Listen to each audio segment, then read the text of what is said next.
साल की सास। अरे मम्मी जी, थोड़ा उम्र के हिसाब से काम किया करो। कहीं कुछ हो गया तो लोग बोलेंगे बहू ने बूढ़ी सास का ध्यान नहीं रखा। बहू, तुम भी थोड़ा कम और धीरे बोला करो। कहीं चिल्लाते हुए कभी कुछ हो गया तो वही लोग बोलेंगे 100 साल की सास भली चंगी बैठी है और बहू बेचारी चलती बनी। वैसे मम्मी जी, दादी बिल्कुल ठीक बोल रही हैं। हैं? क्या ठीक बोल रही है? वो जो कुछ भी बोले वो सास है, पर तुम क्यों बोल रही हो? बहू होकर सास से जुबान लड़ाओगी क्या? ऐसा बोलते हुए निर्मला को धसका उठ जाता है। कहा था ना, मत चिल्ला। तुझे बिना सास और बहू से जुबान लड़ाए बिना शांति नहीं मिलती। अरे माँ, दादी की बात सुन लिया करो, तुम्हारे भले के लिए बोलती है ना। अरे कोई भला नहीं, इन्हें बस मुझे परेशान और शो ऑफ करने का शौक है। हाँ। चल झूठी। इस परिवार में 3 पीढ़ी की औरतें रहती है, जिनका हर समय कोई ना कोई अलग ड्रामा चलता ही रहता है, जिससे और किसी का पता नहीं, लेकिन सूरज बहुत परेशान रहता है। माँ, पियाली और दादी, आप तीनों के पास एक दूसरे को सास बहू वाले ताने देने के अलावा कुछ काम हो या नहीं, पर मेरे पास जरूर है। इसीलिए पियाली, जरा लंच ले आओ, मुझे ऑफिस भी जाना होता है।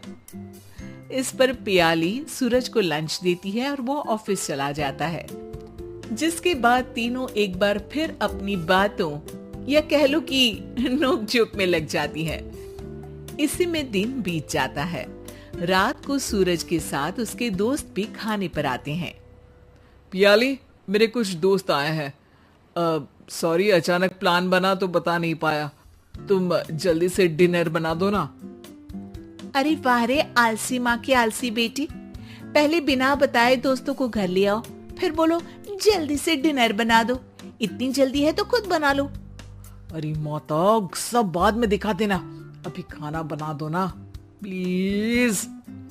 ऐसा बोल के सूरज दोस्तों के पास जाकर बैठ जाता है और पियाली डिनर की टेंशन में अपनी सास के पास पहुंच जाती है, जो अपने कमरे में आराम कर रही होती है। मम्मी, सूरज अचानक दोस्तों को घर ले आए हैं, क्या करूं अब? कुछ ऐसा बताओ ना जो जल्दी बन जाए और सर्व करते हुए भी अच्छा लगे। अरे रेस्टोरेंट से मंगा ले, दोबारा परेशान मत करना, सोने दे मुझे। इतने में दादी सास भी वहां आ जाती है। वाह, आलसी का आइडिया भी उसी की तरह बेकार है। कोरोना में बाहर से खाना मंगाएंगे। बहू, तुम सो ही जाओ, वही काम अच्छे से कर सकती हो। चल पियाली, मैं बताती हूँ क्या करना है। इस पर दादी सास पियाली के साथ मिलकर सारे मेहमानों के लिए खाना बनाती है, जिससे उन्हें ज्यादा मेहनत भी नहीं करनी पड़ती और सबका पेट भी भर जाता है। दादी के इस आइडिया से पियाली और सूरज बहुत इम्प्रेस हो जाते हैं। दादी, क्या यही खाना आपकी इस उम्र में इतना एक्टिव रहने और एंडलेस लाइफ का राज है?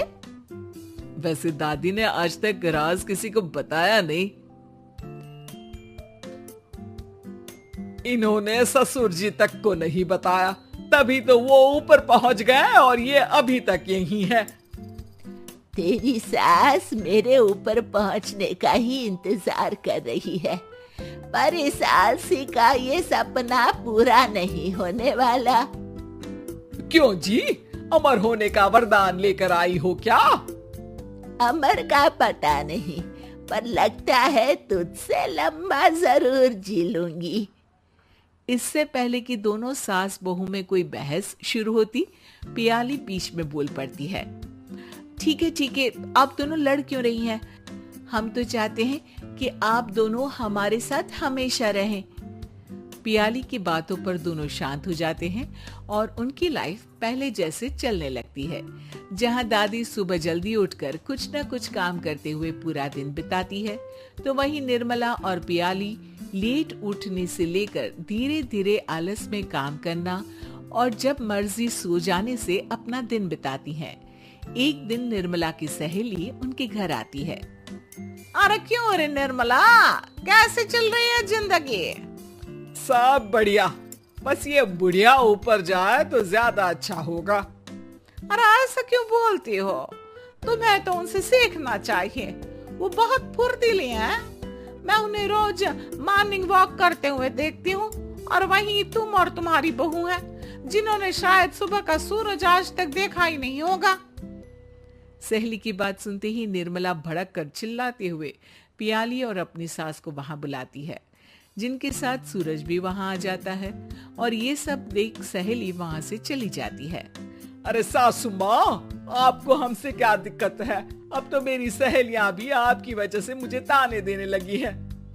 मम्मी जी, कुछ तो लोग कहेंगे, लोगों का काम है कहना, आप इग्नोर करो ना। अच्छा वैसे महारानी, वो तुम्हें भी वही सब बोल रही थी? है? मैंने क्या किया? अरे किलस क्यों रही हो? अब तो समझो और अपना लाइफस्टाइल सुधारो। ओ मोरी मैया, अब हमारा लाइफस्टाइल भी खराब हो गया क्या? आपका तो हाई फाई है ना, बस उतना ही ठीक है। तुम लोग हमेशा पूछते हो ना कि मेरी इस उम्र और अभी भी इतने एक्टिव रहने का राज क्या है, तो वो ये लाइफ स्टाइल ही है, जिसे हाई फाई नहीं पर सिंपल कहते हैं। दादी, अब कहना क्या चाहती हो? यही कि मैंने अपनी जिंदगी में बहुत किताबें पढ़ी हैं, जिनमें एक किताब से मुझे ये समझ में आया कि हम कितने गलत तरीके से जिंदगी जीते हैं। उसी के बाद मैंने एक अच्छे जीवन के लिए इकिगाई रूल अपनाया, जिसका मकसद तो सिर्फ अच्छा जीवन जीना था। इतना लंबा कैसे जी गई मुझे खुद अचंभा होता है। ओह, तो मतलब आप मुझे परेशान नहीं करती थी? वो तो आप करती हैं। वैसे ये इकिगाई क्या है? थोड़ी रिसर्च खुद भी कर लो आलसियों, सब मैं ही बता दूं क्या?